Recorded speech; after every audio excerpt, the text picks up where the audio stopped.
Hello students, welcome to easy chemistry. अब हम लोग इस चैप्टर का सबसे इंपॉर्टेंट पोर्शन पे आ गए, balancing of chemical equation. What do mean by balanced equation? Why do we balance the chemical equation? तो according to scientist there is a law called law of mass conservation. Law of mass conservation states that mass can not be created and not be destroyed in a chemical reaction. मतलब किसी भी reaction में अगर आपने 10 ग्राम reactant लिया है तो product भी 10 ग्राम ही होना चाहिए। It means no mass is created and destroyed in a chemical reaction, और you can say that mass of reactant is always equal to mass of product. अगर ऐसा है तो इक्वेशन बैलेंस है, अदरवाइज इक्वेशन बैलेंस नहीं है। In other ways you can say that number of atoms in reactant is equal to number of atoms in product. ऐसा कुछ follow हो रहा है तो इक्वेशन बैलेंस है, अदरवाइज इक्वेशन बैलेंस नहीं है। If your chemical equation is not balanced, it means it is not following law of mass conservation. If your chemical equation is balanced, it means it is following law of mass conservation. So to follow law of mass conservation, we need to balance the chemical equation. चलो, तो we need to balance the chemical equation. तो how we will balance the chemical equation? There is a method. A method is heat and trial method. Heat and trial method मतलब heat and trial method. So like you would try and try for more and more times. Okay? तो सबसे पहले in a chemical equation you will balance metals, then you will balance non-metals, then you will balance hydrogen, then you will balance oxygen. This is the hierarchy to balance the chemical equation. अगर कोई भी chemical equation आपको मिल जाती है और उसको आपको balance करना है, so you will first of all balance metals, then non-metals, then hydrogen, then oxygen. I will take example that we will simplify for you. First of all, check these two equations whether they are balanced or not by making this type of table. यहाँ पे देखो, carbon is reacting with the oxygen to form carbon dioxide. Reactant, ये reactants है, ये आपके products है. Okay? In reactant you have one carbon. In product also you have one carbon. In reactant you have two oxygen. In product you have two oxygen. It means the number of atoms in reactant and product are equal. It means your chemical equation is balanced and following law of mass conservation. Similarly, look at this equation. ध्यान से देखिए इस equation में कौन से element है? Calcium, carbon and oxygen. Okay? In calcium we have one calcium in reactant, one calcium in product. It means it is balanced. One carbon in reactant, one carbon in reactant, balanced. Okay? Oxygen, 3 oxygen here and 1 and 2 oxygen here. ये दोनों को सम करना है ना बेटा. तो 3 oxygen here and 3 oxygen here. तो number of atoms in reactant and product are equal. It means your chemical equation is balanced. ठीक है? In that case, if your chemical equation is not balanced, you need to balance that chemical equation by multiplying with the suitable numbers. अब multiply करेंगे तो कैसे multiply करेंगे? चलो ये वाले इक्वेशंस को चेक कीजिए. So this equation first, third equation देखो ध्यान से. First of all check the equation, it is balanced or not. सबसे पहले कार्बन चेक कीजिए. Here one carbon. It means your carbon is balanced. It means your non-metal is balanced. Okay? Then you check hydrogens. Here you have 4 hydrogen, here you have 2 hydrogen. Okay? It means hydrogens are not balanced. Now there is a rule that you cannot change the formula of this compound. आपको box बना लो. ये इस box के अंदर नहीं जा सकते. ये जेल है आपके लिए, इस जेल के अंदर नहीं जा सकते आप. बाहर जो मल्टीप्लाई करना है कर दीजिए, बट इस जेल के अंदर नहीं जाना है. इनके केमिकल फॉर्मूला को आप चेंज नहीं कर सकते हो. तो ये here you have 4 hydrogen, here you have 2 hydrogen. मतलब आप इसके बाहर 2 से मल्टीप्लाई कर सकते हो. तो what you will write? CH4 plus O2 gives you CO2 plus 2H2O. Now you have 4 hydrogen here, 2 to the 4 hydrogen here, 4 hydrogen here. It means your hydrogens are balanced. Now you need to balance oxygens, है ना? According to hierarchy. First non metals, then hydrogen, then oxygen. अगर आपको यहाँ पर oxygen balance करना है, पहले check करो. In reactant you have 2 oxygen, in product you have 2 और 2 4 ऑक्सीजन. तो यहां पर आप 2 से मल्टीप्लाई करेंगे तो your equation will B CH4 plus 2O2 gives you CO2 plus 2H2O. ठीक है, hence your chemical equation is balanced. Check करो बैलेंस है कि नहीं है. एक कार्बन बैलेंस्ड है. 4 hydrogen, 2 to the 4 hydrogen balance है. 2 to the 4 oxygen, 2 oxygen and 2 oxygen. It means your chemical equation is balanced and following law of mass conservation. Yes? चलो अब ये वाले इक्वेशन को चेक करो, बहुत अच्छे से चेक करो. इस इक्वेशन में कौन कौन है? बेरियम है, क्लोरीन है, हाइड्रोजन है, सल्फर है और ऑक्सीजन है. तो first of all you need to balance सब बेरियम. तो बेरियम बैलेंस है. Then you need to balance chlorine. यहां पर कितने क्लोरीन है? 2 क्लोरीन है. यहां पर एक ही क्लोरीन, तो 2 से मल्टीप्लाई करेंगे वहां पर. तो BaCl2 plus H2SO4 gives you BaSO4 plus 2HCl. है ना? नाउ ये चेक इक्वेशंस. सल्फर एक है, ठीक है. ऑक्सीजन चेक करो, 4 बैलेंस है. हाइड्रोजन 2 और 2 बैलेंस है. Your chemical equation is balanced. Balance, it means it is following law of mass conservation. Yes.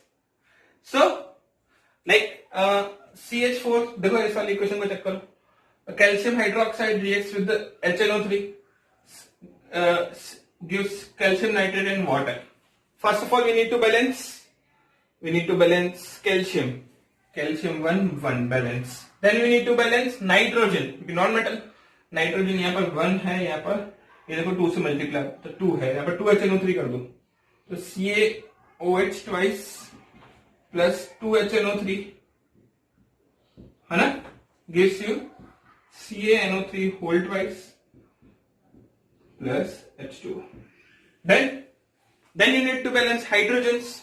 यहाँ पर देखो 2 और 2 4 हाइड्रोजन है, यहाँ पर 2 ही हाइड्रोजन, तो 2H2 से मल्टीप्लाई कर दो, तो you will get CaOH twice plus 2HNO3 gives you CaNO3 whole twice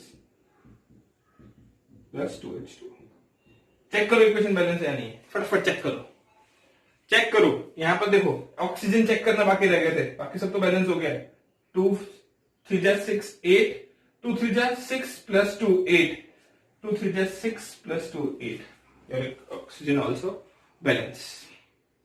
चलो अब नेक्स्ट 6th इक्वेशन पे आप. ये बहुत इंपॉर्टेंट इक्वेशन है. इसमें अगर आपने हायरार्की फॉलो नहीं की तो आप फंस जाओगे. हायरार्की याद रखो, metals, non metals, hydrogen and oxygen. फिर से बोल रहा हूं, metals, non metals, hydrogen and oxygen. अपने दिमाग में बार बार रिपीट करो, metals, non metals, hydrogen and oxygen. चलो तो फर्स्ट ऑफ ऑल किसके पास आइए? कार्बन के पास. Here we have 2 कार्बन, यहां पर 1 कार्बन है, तो कार्बन को बैलेंस करेंगे. तो you will write C2H6 plus O2 gives you 2CO2 and H2O. Now we need to balance hydrogens. Hydrogen यहां पर 6 है, यहां पर 2 है ना. तो what you will do? Multiply this side with the 3. So what you will get? C2H6 plus O2 gives you 2CO2 and 3H2O. Okay? Now we need to balance finally our oxygen. In this side we have 2 to the 4 plus 3, 7 oxygen. ये फंस गए हम लोग यहाँ पर. In this side we have product side we have 7 oxygen. In reactant side we have 2 oxygen. अब इस 2 को 7 में कैसे कन्वर्ट करें? तो बड़ा मुश्किल काम है, क्योंकि ये तो ऑड नंबर है, ये इवन नंबर है. अब याद रखिए मैथ्स का एक रूल, किसी भी ऑड नंबर को 2 से मल्टीप्लाई करते हैं तो वो इवन में कन्वर्ट हो जाता है. तो वही करेंगे हम लोग, पूरी इक्वेशन को 2 से मल्टीप्लाई कर देंगे. तो व्हाट यू विल गेट? पूरी इक्वेशन को 2 से मल्टीप्लाई कीजिए, तो 2C2H6 plus 2O2 gives you 2CO2 plus 6H2, है ना. अब now this side 2 to the 4 plus 2 to the 4 plus 6 कितने हो गए बताइए? 2 to the 4 plus 6 कितने ऑक्सीजन हो गए? This side we have now 10 oxygens. This side we have 4 oxygen, तो अब 5 से मल्टीप्लाई कर दीजिए, ठीक है। अब चेक करो इक्वेशन बैलेंस है या नहीं, चेक करो। पहले कार्बन चेक करो, सॉरी यहाँ पर 4 रखेंगे, सॉरी है ना, 2 से मल्टीप्लाई किया तो 4 टू जा 8 प्लस 6, यहाँ पर 7 हो, सॉरी मेरी गलती हो गई, यहाँ पर 4, ठीक है। ये ध्यान रखिए, 2 से मल्टीप्लाई करने के बाद 2 टू जा 4 हो जाएगा ना यहाँ पर। सो ये ध्यान रखिएगा दैट 2 टू जा 4 कार्बन, 4 कार्बन बैलेंस, 2 6 जा 12, 6 टू जा 12 हाइड्रोजन बैलेंस है। ऑक्सीजन चेक कीजिए, 7 टू जा 14, 4 टू जा 8 प्लस 6 14, ठीक है। तो this type of tricky equations भी कभी कभार आपके पास आ सकती है, ठीक है। Hope all of you getting how I am balancing the equation. देखो एक और एग्जांपल समझो, जितने एग्जांपल करोगे केमिकल इक्वेशन को बैलेंस करने के उतना ज्यादा समझ में आएगा आपको। वन मोर एग्जांपल यहां पर देखो, FeSO4 on decomposition producing Fe2O3 plus SO2 plus SO3, ऐसा कोई केमिकल इक्वेशन आपको उसको बैलेंस करना है। बहुत इजी है, चलो ट्राई करो, आप लोग ट्राई करो कैसे बैलेंस करना है, इसको चेक करो।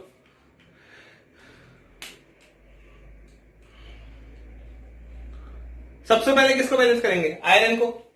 यहां पर देखो कितने आयरन है, 2 आयरन है, यहां पर कितने आयरन है, एक ही आयरन है। तो व्हाट यू विल डू, 2 से मल्टीप्लाई कर देंगे और क्या करेंगे। So your equation will be 2FeSO4 gives you Fe2O3 plus SO2 plus SO3। चलो सल्फर चेक करो, 2 टू जा 2 sulphur, 2 sulphur balance. Oxygen check करो, 2 4 जा 8 ऑक्सीजन है, रिएक्टेंट साइड में। प्रोडक्ट साइड में चेक करो, 3 2 plus 5 3 8 balance. Your chemical equation is balance. देखो आयरन बैलेंस करने से सब कुछ बैलेंस हो गया, सही है कि नहीं। सबको समझ में आ रहा है कि नहीं आ रहा है कि कैसे मैं इक्वेशन इसको बैलेंस कर रहा हूं। देखो चेक करो next equation, AgNO3 plus NaCl plus AgCl and NaNO3। Balance करो इस इक्वेशन को, चलो ट्राई करो, आप लोग ट्राई करो, बैलेंस करो इसको, चेक करो। एक Ag बैलेंस है, चलो NO3 पूरा यहां पर एक है, NO3 पूरा एक यहां पर है, बैलेंस है। Na प्लस और Na प्लस बैलेंस है, Cl बैलेंस है, ऑलरेडी बैलेंस है, बैलेंस करने की जरूरत ही नहीं है, ठीक है। बैलेंसिंग की जितनी प्रैक्टिस करोगे उतनी आपके लिए कम है, ठीक है। मैक्सिमम नंबर ऑफ इक्वेशंस लिखो, उनको metals, non metals, hydrogen, oxygen की हायरार्की से बैलेंस करने की कोशिश करो। सबसे पहले मेटल्स को बैलेंस करो, हाइड्रोजन को बैलेंस करो, मेटल्स को बैलेंस करो, नॉन मेटल्स को बैलेंस करो, हाइड्रोजन बैलेंस करो, ऑक्सीजन बैलेंस करो। बैलेंस करते वक्त याद रखो कि आपको जेल के अंदर नहीं घुसना है, फॉर्मूला के अंदर नहीं घुसना है, बाहर ही मल्टीप्लाई करना है, ठीक है। चलो, thank you very much for watching.